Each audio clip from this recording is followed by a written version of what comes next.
En tant que manager de projet, toutes vos actions doivent permettre de faciliter l'avancement afin d'atteindre l'objectif du projet. Examinons dans le détail ce que PM Square préconise de faire au titre de la coordination des activités que vous allez réaliser au profit des parties prenantes. Commençons par regarder les responsabilités pour la coordination du projet.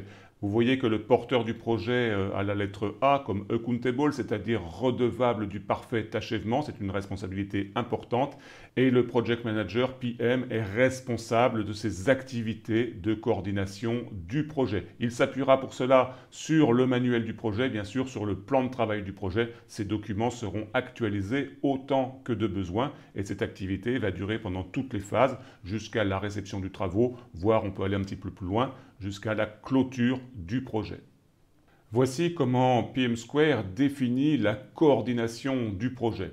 Tout d'abord, il s'agit d'affecter les différentes tâches aux acteurs concernés en partant de ce qui a été fait dans la phase de planification.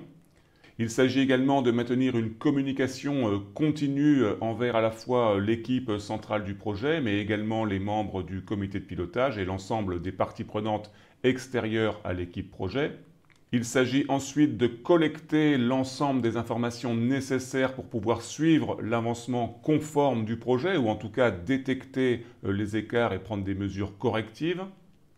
Il s'agit de vérifier la qualité des livrables intermédiaires et bien sûr du livrable définitif, et puis également de coordonner les activités qui visent à l'acceptation de ces livrables par les parties prenantes.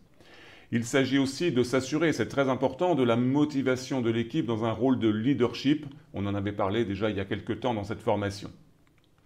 Et puis, il s'agit également de traiter les problèmes, de résoudre les conflits. Alors, évidemment, pas seul, vous ne portez pas toute la responsabilité, mais dans le rôle de coordination, vous allez à un moment donné réunir les bonnes personnes dans une procédure d'escalade pour pouvoir régler les problèmes, les conflits s'il y a lieu.